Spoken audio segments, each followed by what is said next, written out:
2 tahun yang lalu di Jakarta dikumpulkan mantan penyanyi paduan suara Universitas Padjadjaran. Lalu yang nyanyi tahun 70-an. Jadi ketika dikumpulkan lagi itu sudah agak putih rambut. Kumpul semua dan nyanyi lagi. Itu dipimpin oleh seseorang namanya Iwan Abdul Rahman. Mungkin pernah kenal ya nama itu. Kalau Iwan Abdul Rahman pernah dengar lagu Burung Camar? Nah, penulisnya lagu itu Melati dari Jaya Giri. Kalau di Jogja itu Melati dari Imogiri. Kalau zaman dari Cenayang gitu biasakan. Iwan Abdul Rahman. Mereka berkumpul menyanyi lagi di Taman Ismail Marzuki. Tapi apa yang menarik ketika mereka menyanyi lagi? Yang berkumpul di situ pada masa mudanya adalah penyanyi paduan suara. Dalam perjalanan karirnya, mereka adalah pemimpin-pemimpin di berbagai bidang. Mereka orang-orang yang memiliki pengaruh di bidangnya masing-masing. Dulu ketika mereka aktif di paduan, barangkali dipandang oleh lingkungannya, laki-laki paduan suara kurang maco, kurang keren. Yang lainnya yang protes, yang demo, this is the real hero. Yang ini paduan suara, don't discount, karena ini saya tidak pernah menganggap sebuah kegiatan, tapi penting untuk kegiatan. Saya lakukan itu. Dan pengalaman ini akan memiliki efek yang panjang. Jadi peran kekinian, be part of your society. Tadi yang diceritakan Mas Andi, Pak Nenah itu kepala Polres, Kapolres berarti Kapolres di Sleman pada saat saya waktu itu menjadi ketua senat. Kebetulan sering demo Pak. Pada waktu itu tadi masuk foto itu demo di sana waktu itu sering beberapa kali demo yang tidak mungkin keluar kampus, dan tekanannya itu besar sekali. Kalau tidak begitu, kalau kita demo itu saya ingat, kalau yang datang itu angkatan darat, tapi tulisannya 403 berarti aman, pulang bisa nggak luka. Kenapa? Karena tetangga di sini. Tapi kalau yang datang itu kesatuan yang luar Jogja, siap-siap, lecet minimal. Karena kalau di luar Jogja kemungkinan akan terjadi suatu ketika dengan Pak Nenah ini tegang, kita tidak boleh keluar kampus sementara mau protesnya ke DPRD. Dan di situ kemudian Pak kami harus diizinkan keluar. Kalau nggak diizinkan keluar, kami akan jalan keluar terus. Dan keras sekali. Lalu saya sampaikan pada mereka, kalau Bapak tidak izinkan kami keluar dan kami tetap keluar, maka kita semua akan berkonflik dan ini semua akan difoto dan bapak-bapak akan dipotret seperti peristiwa Santa Cruz di Timur Timur. That's your picture, not my picture. Ini foto bapak, bukan foto saya. Foto saya adalah korban. Foto bapak adalah pelaku pelanggaran HAM. Dan mereka menunggu. Tidak ini Anda mau izinkan kami jalan, kami temanin aja, nggak apa-apa. Kita nggak berencana merusak kok. Temenin aja jalan sama-sama. Dan akhirnya kita diputuskan jalan sama-sama. Sebenarnya jalan sama-sama itu agak cemberut juga. Tapi ini namanya negosiasi, ini namanya persuasi, dan pengalaman ini tidak didapat kalau kita tidak melakukan aktivitas real selama kuliah mahasiswa. Dan ini akan efeknya sepanjang hidup pengalaman seperti ini.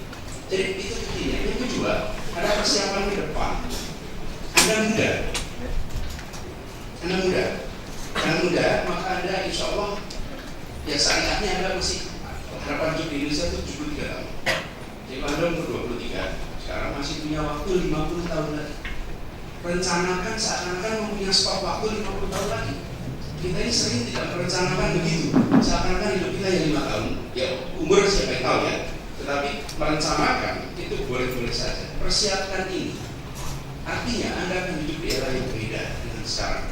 Saya sering menganjurkan pada teman-teman yang masih muda, kalau Anda mau berkontribusi untuk bangsa, bayangkan apa yang Anda mau perankan ke depan. Hal apa yang harus Anda miliki. Buat teman-teman di sini, saya sering menganjurkan ini. Pada punya CV ya? Punya CV. CV itu nulisnya gimana?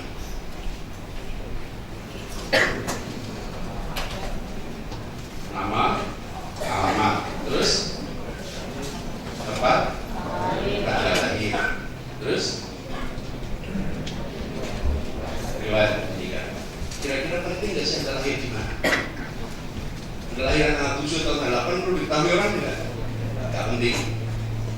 usah masuk tempat tanggal lahir itu di awal. Itu urusan KTP. Kalau Anda daftar KTP ke kelurahan, tempat tanggal lahir penting. Tapi kalau Anda masang CV, alamat, nama, alamatnya apa? Alamat rumah. Belum punya kantor. Alamat rumah kan? Sekarang saya ingin menganjurkan pada teman-teman untuk menuliskan CV, tapi tahunnya 2034. Asumsikan Anda sedang berada di tahun 2034. Insya Allah usia Anda 43 tahun. Nah, seperti saya sekarang. Berada di sini, Anda tarik itu 20 tahun yang akan datang. Lalu Anda tulis alamat rumah Anda di tahun 2034. Anda harus berimajinasi. Mau di mana Anda? Terus yang kedua, jangan tulis pendidikan. Sudah lewat itu pendidikan 20 tahun yang akan datang. Anda tulis apa yang Anda kerjakan tahun ini. Apa yang sedang Anda lakukan pada masa itu. Tulisnya nanti 2016, kalau sudah lulus. Yang sekarang skripsi ya 2014, 2016. Lalu 2016 sampai 2020, 2020 sampai 2028, 2028 sampai 2034. Anda bayangkan itu. Kenapa saya anjurkan ini teman-teman? Seringkali kita menjalani perjalanan ini dengan tidak menengok ke depan, tapi menengok ke belakang.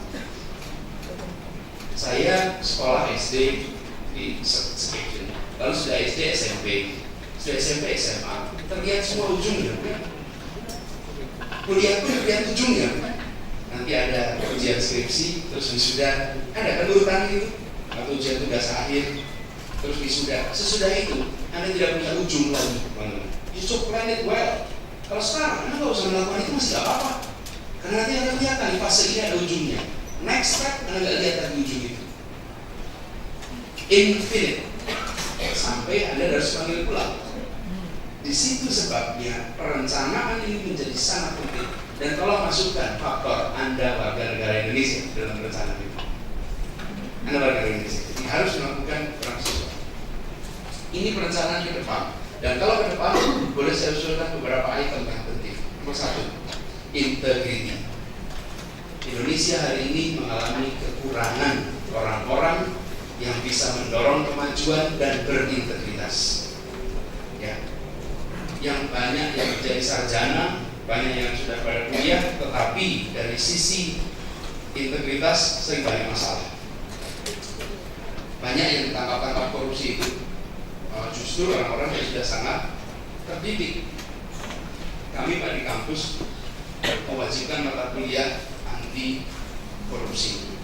Wajib, ini sudah berjalan mulai tahun 2008. Dan ketika awalnya di majelis guru besar itu menjadi perdebatan, karena paradigmanya apa mata kuliah itu nggak ada. Paradigma perdebatannya panjang. Di situ rektornya agak pakai tangan besi sedikit, Pak. Pokoknya jadikan ini sebagai MKDU. Harus jadi dimulai. Karena apa tujuannya adalah kampus menjadi pemotong suplai potensi koruptor. Harusnya mulai dari rumah. Tapi sudah terlanjur sampai kampus, masa harus diamkan.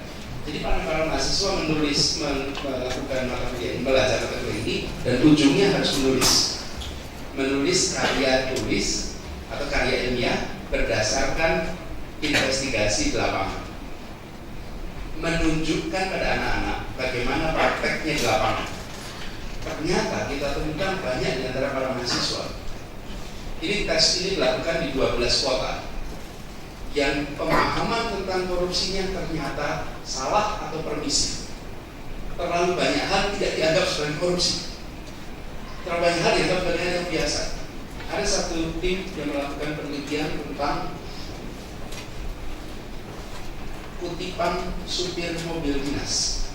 Mobil dinas itu ada parkir, ada bensin, ada tol. Itu kutipan-kutipannya itu ternyata ada transaksi pasar bukti tol. Jadi harga tol misalnya Rp7.000, maka office boy yang bagian membersihkan itu masuk kantor-kantor menemukan bukti-bukti itu tidak dibuang ke sampah, tapi dipindahkan lalu dijual dengan para supir-supir. Dijualnya misalnya 1.500, harganya 7.500 dijual 1.500. Nah ini nanti dimasukkan dalam bukti pengeluaran yang bisa dijadikan uang 7.500. Kecil-kecil sekali.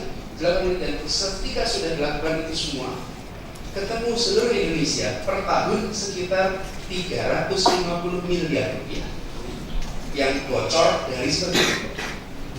Kita nampaknya kecil kan? Begitu diagregat, fantastis. So it is a problem.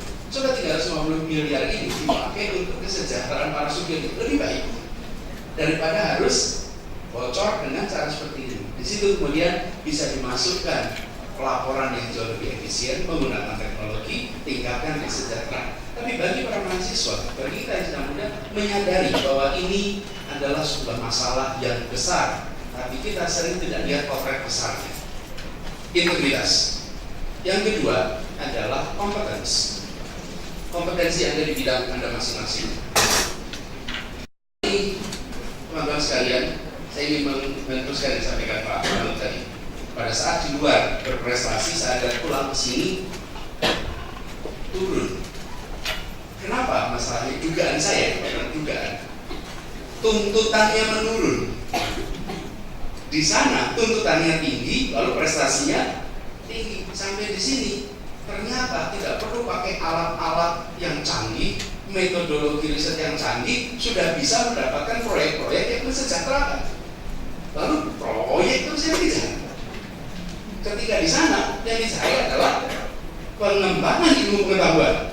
Ketika di sini yang dicari bukan pengembangannya, tapi pada proyek-proyek dan tidak membutuhkan persyaratan yang tinggi. Karena itu, menurut saya lokasi Anda boleh di mana saja, tapi standarnya harus tinggi. Standarnya harus standar global.